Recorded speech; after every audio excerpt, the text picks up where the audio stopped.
Imagine, for a moment, be present at the most transformative event in the history of mankind. Not as a common spectator, but as someone with the responsibility of executing the crucifixion of the Son of God himself. It is exactly the position in which Longinos was, the Roman centurion that witnessed closely the last moments of Jesus Christ on the cross. His story is not only a historical story, but a powerful testimony of how God can even transform the heart hardened by violence and war. When we think of the crucifixion, we often focus on Jesus and his sacrifice, and rightly.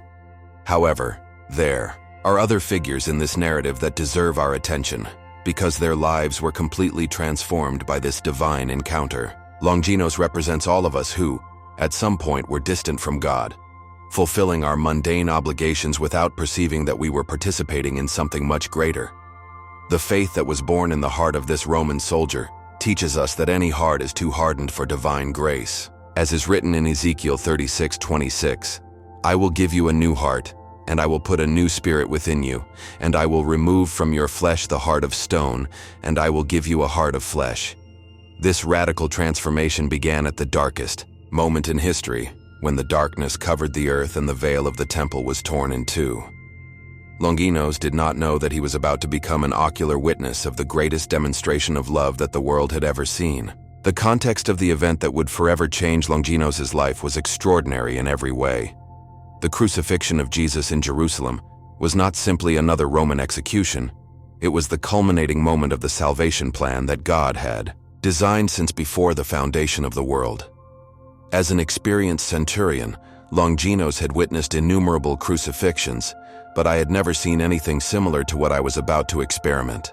The supernatural phenomena that accompanied the death of Christ were so obvious that even a hardened soldier for years of war could not ignore them.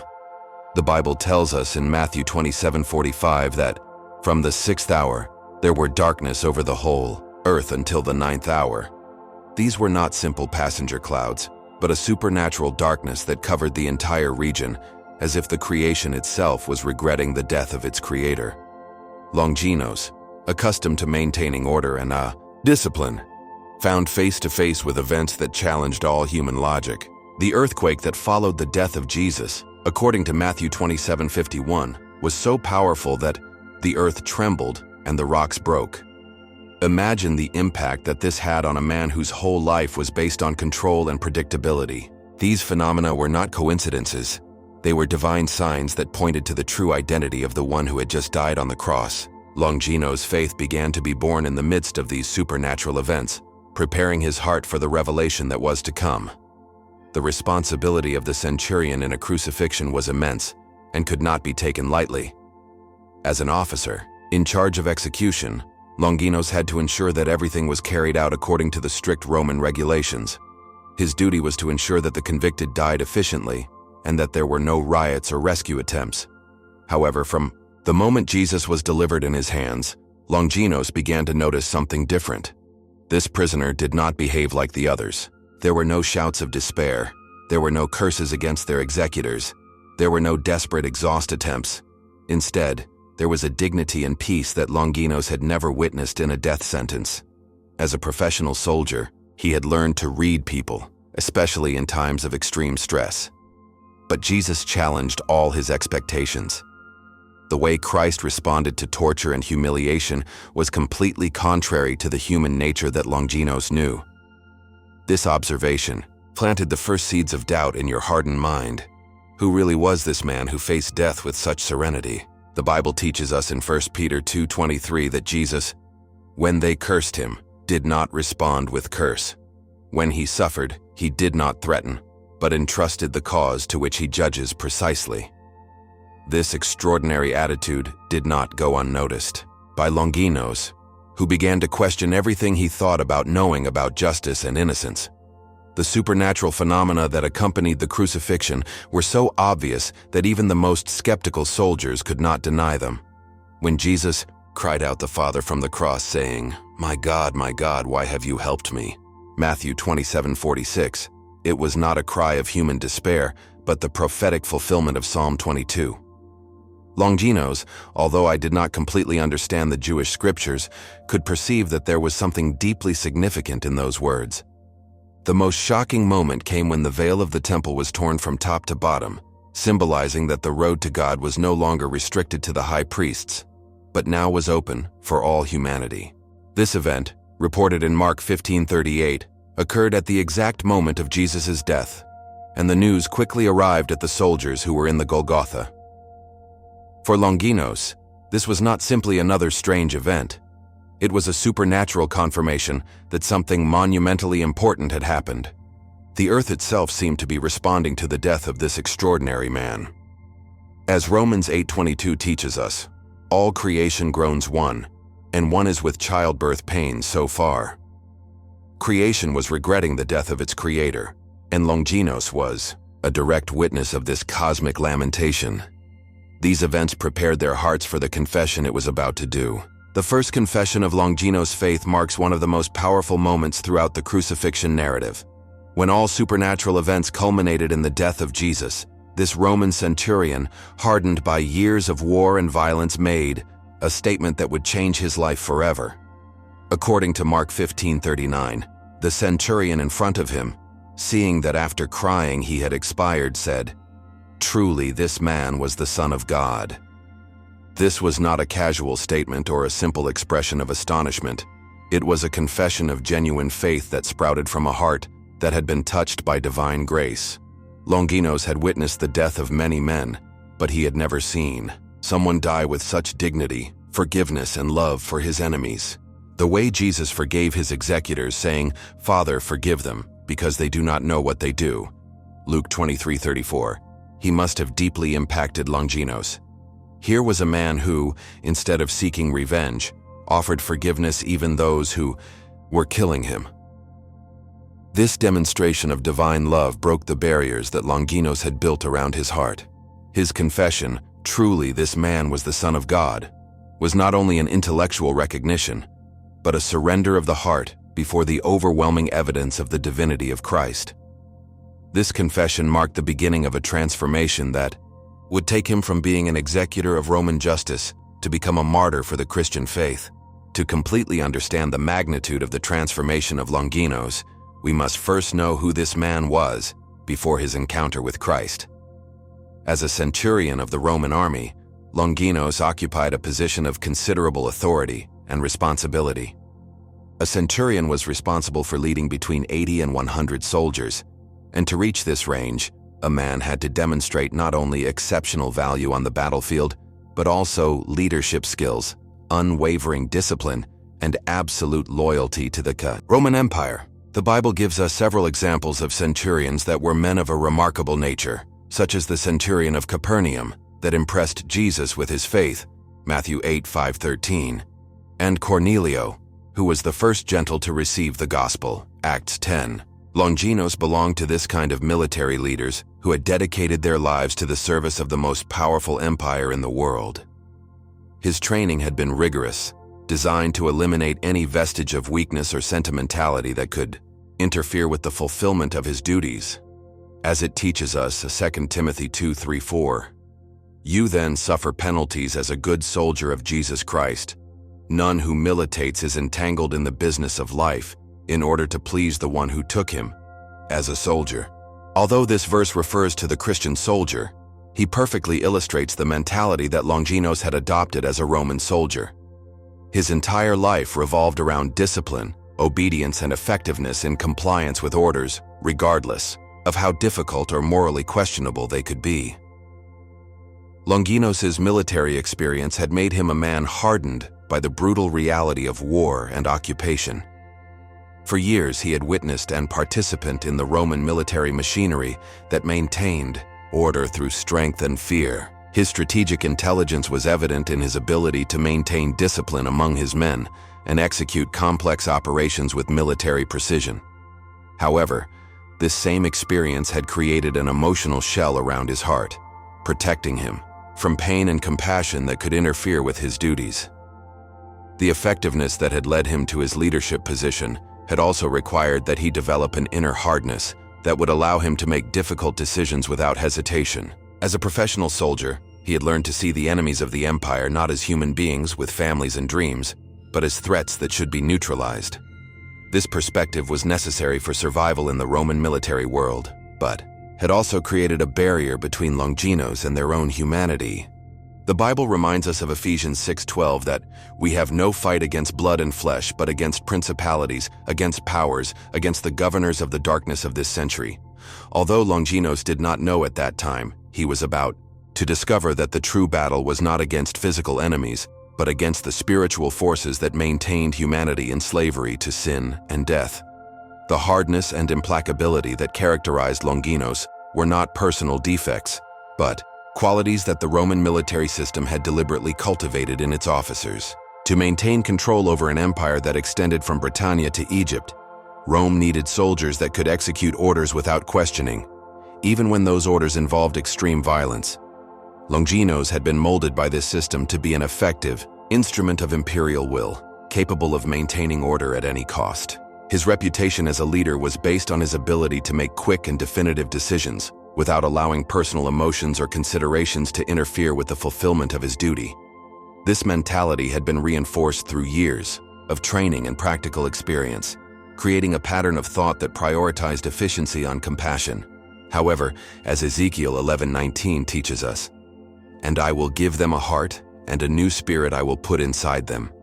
And I will remove the heart of stone from the middle of their flesh, and I will give you a heart of flesh." God had a plan to soften the hardened heart of Longinos, and would use the crucifixion of his own child as the instrument of this transformation. The hardness that had been a strength in the military world would become a barrier that God himself would remove through the power of the sacrificial love of Christ.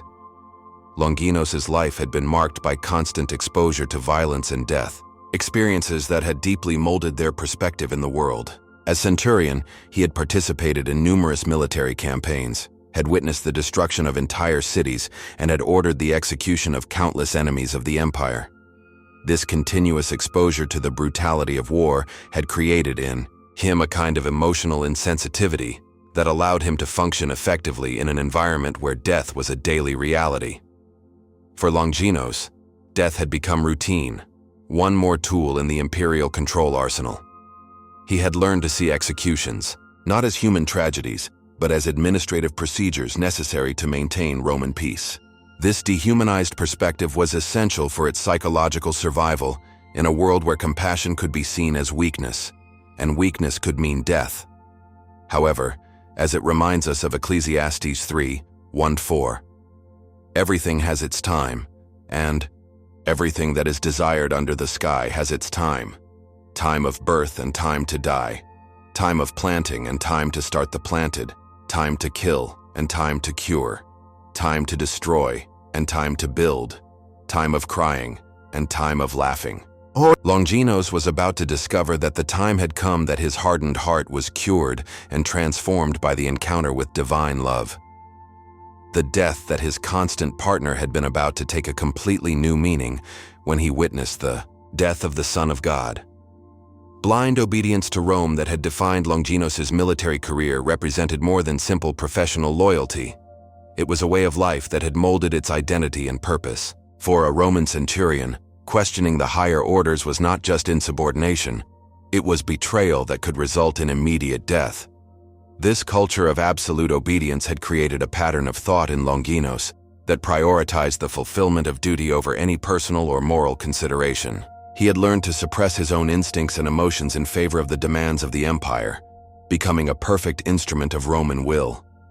This mentality had been reinforced through years of rewards for obedience and severe punishments for any form of disobedience.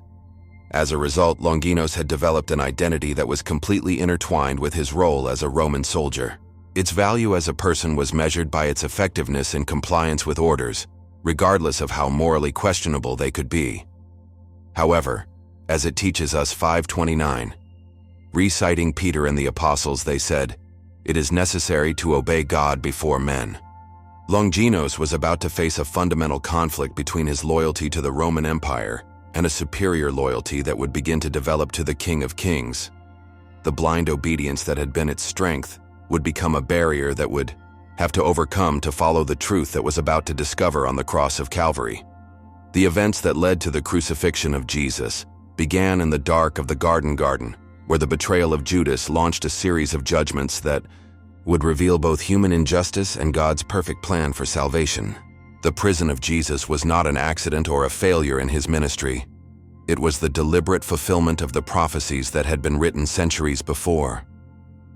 As Jesus himself had predicted in Matthew 26:2, "You know that Easter is celebrated in 2 days, and the Son of Man will be delivered to be crucified." This prediction was not a fatalistic resignation, but a declaration of divine purpose. When the soldiers and temple officers arrived at the garden with torches and weapons, they found Jesus in prayer, fully prepared for what was to come. His arrest marked the beginning of a series of illegal judgments that would violate multiple aspects of Jewish and Roman law. However, these same unfair judgments would serve God's major purpose of demonstrating the absolute innocence of his Son and the desperate need for the humanity of a Savior. Divine irony is evident. Those who thought were destroying Jesus were actually fulfilling the plan of salvation he had come to perform. As Isaiah reminds us, 53:7, "He distressed him and afflicted, did not open his mouth. As a lamb was taken to the slaughterhouse, and as sheep in front of his transimers, he fell silent and did not open his mouth." From the moment of his arrest, Jesus demonstrated the dignity and purpose that would characterize his entire path to the cross. The trial against Sanhedrin revealed the desperation of religious leaders for finding some legitimate accusation against Jesus, but also exposed the spiritual corruption that Jewish leadership had infected. According to Jewish law, capital judgments could not be carried out during the night. They could not be held during religious festivals, and at least 2 concordant witnesses required. However, Jesus' judgment violated all these regulations, revealing that religious leaders were more interested in eliminating a perceived threat than in following the justice they professed to defend. The accusation of blasphemy that finally presented against Jesus was based on his statement to be the Son of God, a truth that they rejected despite the abundant evidence that Jesus had provided through his miracles and teachings. As it is written in John 10:30-33, when Jesus declared, "I and the Father one we are," the Jews took stones to stone him, saying, "For good work we do not fit you, but by blasphemy, because you, being a man, you become God." This accusation, although false in its intention to condemn, was paradoxically true in its content. Jesus really was God incarnate, but religious leaders were blind to this reality due to his pride and personal interests. The trial against Sanhedrin was not just a legal farce. It was a manifestation of spiritual blindness that prevents people from recognizing the truth of God, even when it is directly in front of them.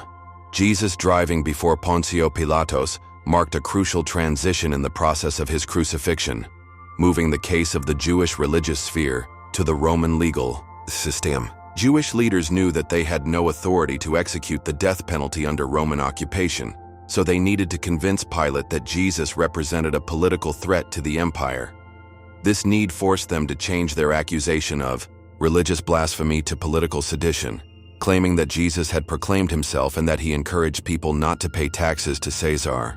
However, these accusations were completely false, as Jesus himself had demonstrated when he said, "Give Caesar what is from Caesar, and to God what is of God." Matthew 22:21. Pilate, as an experienced governor, could see immediately through these accusations manufactured. His interrogation of Jesus revealed not only the innocence of the accused, but also the spiritual nature of his kingdom. When Jesus said, "My kingdom is not of this world," John 18:36, Pilate understood that he was not dealing with a political revolutionary, but with someone completely different. The conversation between Pilatus and Jesus about the truth, John 37-38, revealed the contrast between the worldly wisdom of the governor and the eternal truth that Jesus represented. Pilatus could recognize Jesus' innocence, but he could not recognize his divinity, a blindness that would lead him to make the most tragic decision of his political career. The interrogation of Pilate to Jesus revealed both the political wisdom of the governor and his inability to completely understand the nature of the one before him. Pilate had ruled Judea for several years and developed an acute understanding of local policy and religious tensions that characterized the region. His experience allowed him to immediately see that accusations against Jesus were motivated by envy and religious rivalry rather than legitimate concerns about state security. Jesus' silence before many of the accusations deeply impressed Pilate, who was used to the defendants to beg for their lives or try to defend themselves vigorously. As Matthew 27:14 tells us, "But Jesus did not answer a word, in such a way that the governor marveled a lot." This silence was not an admission of guilt, but the fulfillment of the prophecy of Isaiah 53:7 about the suffering servant who would not open his mouth before his accusers. The warning that Pilate's wife sent him, telling him, "You have nothing to do with that affair, because today I have suffered a lot in dreams because of him," Matthew 27:19, added a supernatural dimension to the dilemma facing the governor. This divine warning through a dream was a last chance for Pilate to make the right decision, but his fear of political consequences would lead him to ignore both his conscience and divine warning.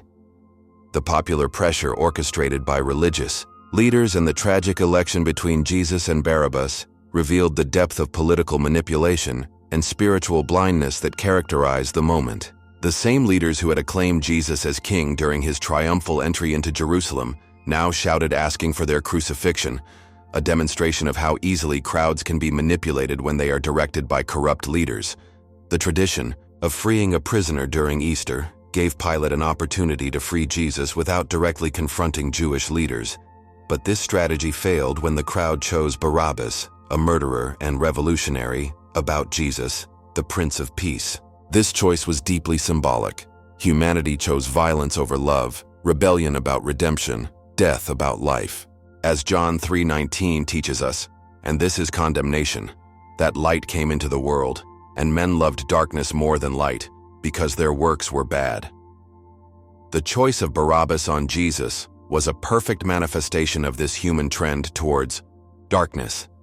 However, even this tragic decision served God's plan, because Barabbas became a symbol of all humanity, guilty of death, but released because Jesus took his place. The divine irony is that when choosing Barabbas, the crowd was illustrating exactly what Jesus had come to do: take the place of the culprit, so that the culprit could be released. The final sentence of Pilate, accompanied by the symbolic hand washing, represented one of the most tragic moments of moral cowardice in human history. Despite his conviction that Jesus was innocent, Pilate chose the political file on justice, fearing more the consequences of challenging the crowd than the consequences of condemning an innocent. His declaration, "Innocent I am from the blood of this fair. There you," Matthew 27:24, was a pathetic attempt to transfer moral responsibility to others, but the responsibility of the final decision completely fell on him as the only one with authority to order the crucifixion.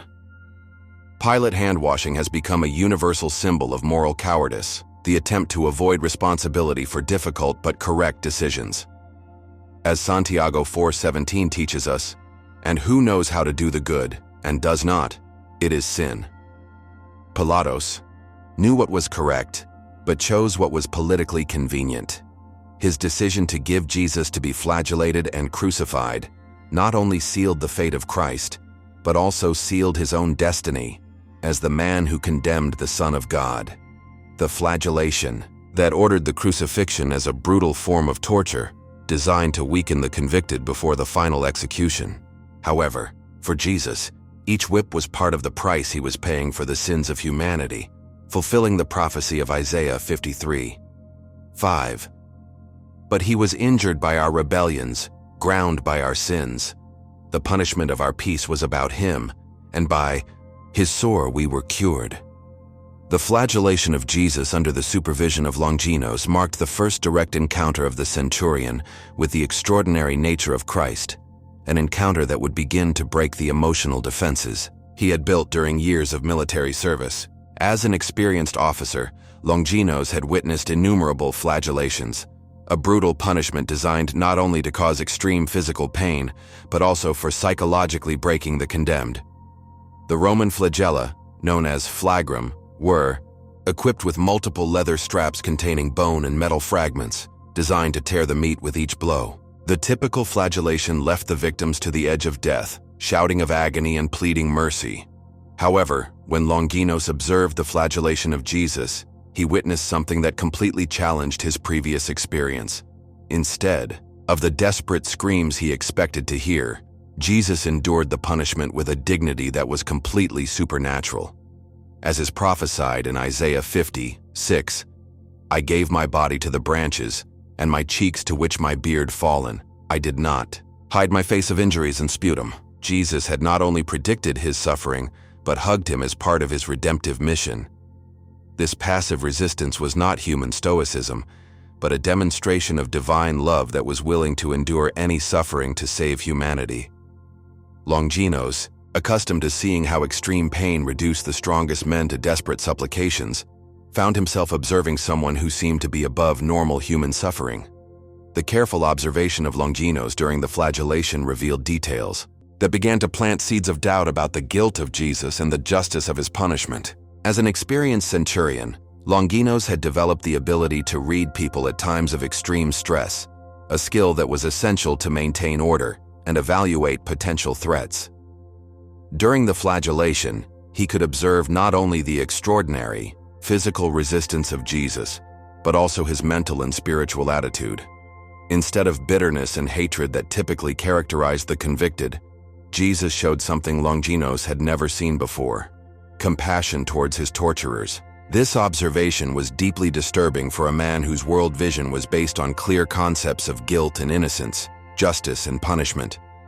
The way Jesus looked at his executioners was not with hatred or desire for revenge, but with a sadness that seemed more to regret their spiritual state than their own physical suffering. As 1 Peter 2:21-23 teaches us, "For this you were called, because Christ also suffered for us, leaving us example so that you follow his footsteps, which did not make sin, nor was he found deception in his mouth, who when cursed him, did not respond with curse. When he suffered, he did not threaten but entrusted the cause to which he judges justly." Longinos was witnessing this perfect example of sacrificial love, and although he could not understand it completely at that time, he was being deeply impacted by what he saw. The zombaria and humiliation that followed the flagellation provided, to Longinos, an even greater opportunity to observe the extraordinary character of Jesus under extreme pressure. The Roman soldiers, following a cruel tradition of making fun of the convicted, dressed Jesus with a purple mantle, placed a crown of thorns on his head, and put a cane in his right hand as an impromptu scepter. This cruel parody of royalty was designed to humiliate and degrade, especially someone accused of proclaiming themselves. The soldiers made fun of him, saying, "Salve, King of the Jews," while they hit and spit on him. However, what Longinos observed during this humiliation was completely contrary to what he expected. Instead of seeing a broken and humiliated man, he saw someone who maintained real dignity, even in the midst of the most extreme degradation. The way Jesus carried the crown of thorns was not like a defeated victim, but as a king who was fulfilling a greater purpose. As Zacharias prophesies 9:9, "Remove a lot, daughter of Zion, gives voices of jubilation, daughter of Jerusalem. Here is your king will come to you, just and savior, humble, and riding on a donkey." Although the soldiers did not know, their cruel mockery was proclaiming a prophetic truth. Jesus really was a king, but his kingdom was not of this world. Longinos began to perceive that there was something deeply real in the royalty of this man who was being tortured, something that transcended the external circumstances of his humiliation. The growing discomfort that Longinos experienced during the humiliation of Jesus revealed that his hardened heart was beginning to soften under the influence of divine grace. As a professional soldier, he had been trained to suppress any feeling of compassion or sympathy towards the enemies of the state. But something about Jesus was penetrating these carefully constructed defenses. The discomfort I felt was not simply a temporal emotional reaction. It was the beginning of a spiritual conviction that would lead him to question everything he had believed about justice, authority, and the purpose of life. Every moment he spent watching Jesus, Longinos became more aware that he was witnessing something that did not fit into his normal categories of experience. The cruelty that was witnessing began to seem not only excessive, but fundamentally unfair. This perception was particularly significant because Longinos had participated in innumerable acts of violence without questioning his justice or need. However, something about the obvious innocence of Jesus and his extraordinary response to suffering was awakening his conscience in a way he had never experienced before. As Romans teaches us 2:15, showing the work of the law written in their hearts, giving testimony their conscience and accusing or defending their reasoning.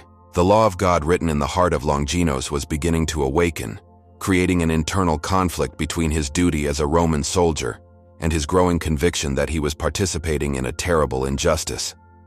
This internal conflict was the beginning of his spiritual transformation. The obvious injustice of the entire situation began to weigh on the consciousness of Longinos in a way that he had never experienced in his military career. Superiors, without questioning, trusting that the Roman system of justice was fundamentally correct and that those who were punished deserved their destiny, being his statement of a spiritual authority that religious leaders found threatening. Torturers. Longinos was beginning to realize that he was participating in the condemnation of the Justo, a realization that would eventually lead him to a crisis of faith in everything he had believed about the authority, justice, and the purpose of his life. Extraordinary, and deepen the transformation that had already begun in the heart of the centurion. Cross.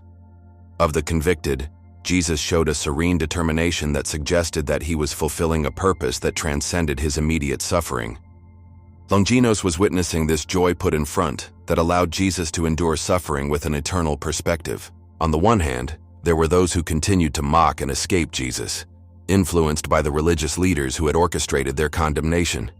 These spectators saw the procession as entertainment, an opportunity to express their contempt for someone who had challenged the established order. His teasing and insults revealed the hardness of the heart that can develop when people repeatedly reject the truth of God. However, Longinos also observed those who genuinely regretted what was happening, especially the women of Jerusalem who cried for Jesus. These women, unlike male religious leaders, seemed to recognize the injustice of the situation and respond with natural compassion. The presence of Mary, the mother of Jesus, and the Apostle John added a deeply personal dimension to the suffering that Longinos was witnessing.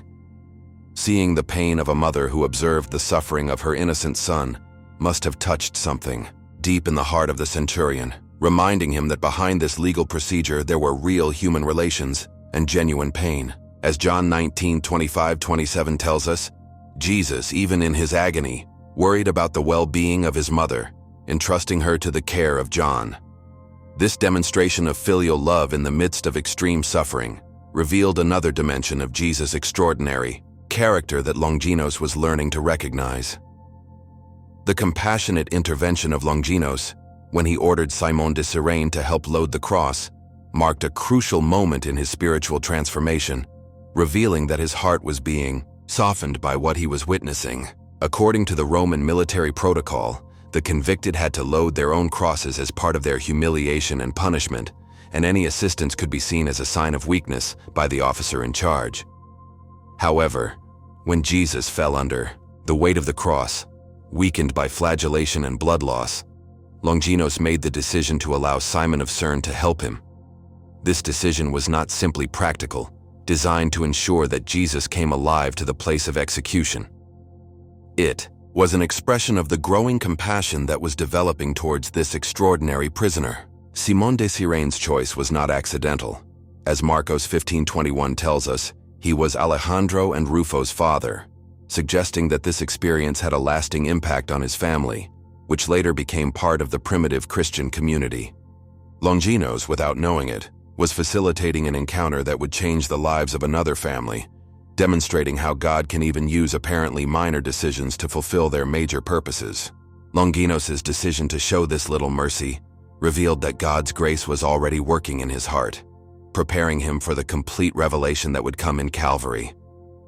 As Micaiah 6:8 teaches us, "O man, he has declared you what is good. And what does Jehovah ask for you? Just do justice and love mercy, and humiliate yourself before your God." Longinos was beginning to learn what meant loving mercy.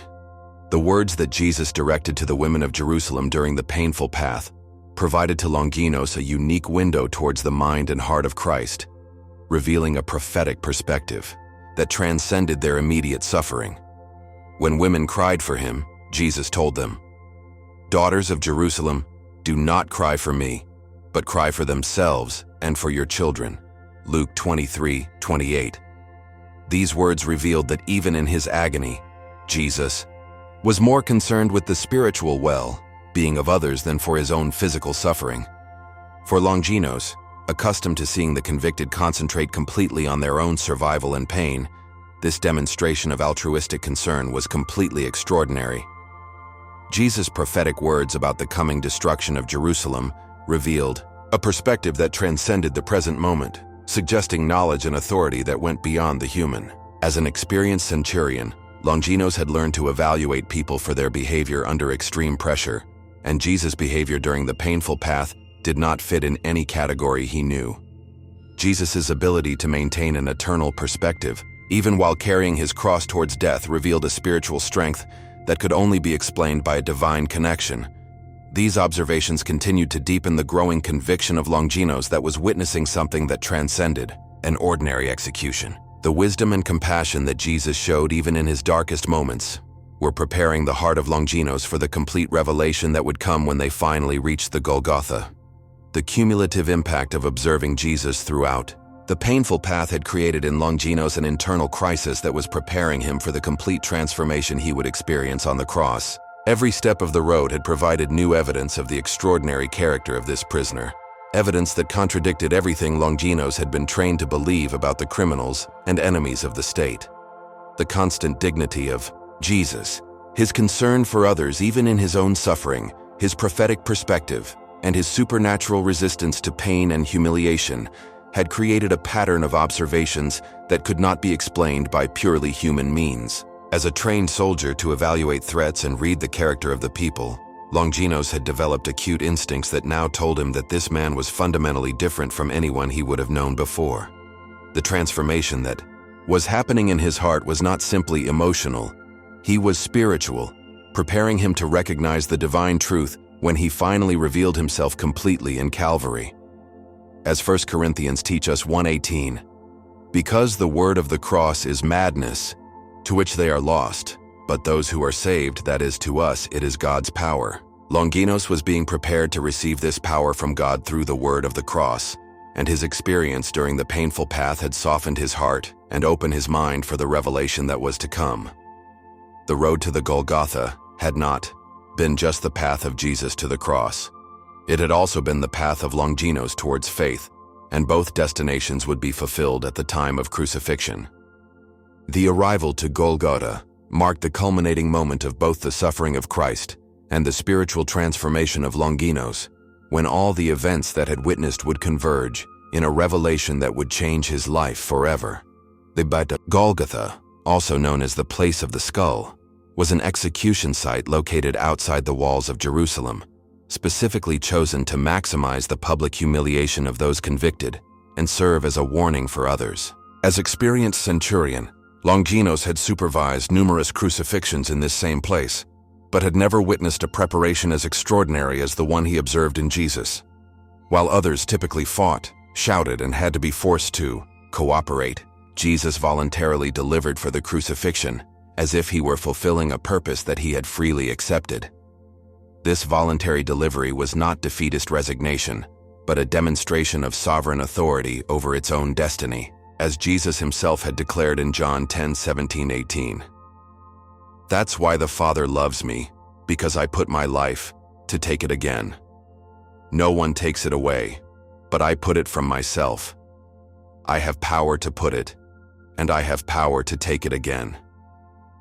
Longinos was witnessing this voluntary delivery, although he did not completely understand its meaning at that time. The way Jesus underwent crucifixion revealed a paradoxical authority. Even in his apparent defeat, he maintained control over the situation. This observation planted additional seeds of astonishment in Longinos' mind, preparing it for the complete revelation that would come with the death of Christ. The extraordinary events that accompanied the crucifixion provided to Longinos overwhelming that it was witnessing something that transcended an ordinary execution. The crucifixion between two criminals fulfilled the prophecy of Isaiah 53:12. It was counted with sinners, but also provided a dramatic contrast that revealed the unique character of Jesus. While one of the criminals made fun of him, the other recognized his innocence and asked to be remembered in his kingdom, receiving the promise of Jesus, "I tell you that today you will be with me in paradise." Luke 23:43. This demonstration of authority to grant forgiveness and eternal life, even while dying on a cross, must have deeply impacted Longinos. What kind of man could paradise promise while he was being executed? The supernatural darkness that covered the earth from the 6th hour to the 9th hour, Matthew 27:45, was a phenomenon that challenged all natural explanation. As experienced centurion, Longinos had observed many climatic changes, but he had never witnessed such a complete and prolonged darkness in the middle of the day. This darkness was not simply a solar eclipse, which could not last 3 hours. It was a supernatural manifestation of the mourning of creation for the death of its creator. The last words of Jesus from the cross revealed different aspects of his divine character. His concern for his mother, his physical thirst that fulfilled the prophecy, his cry of abandonment that expressed the separation of the Father while carrying the sins of the world, and finally his triumphant statement, "Consummated," John 19:30. Each of these words provided Longinos more evidence that it was witnessing something that transcended normal human experience.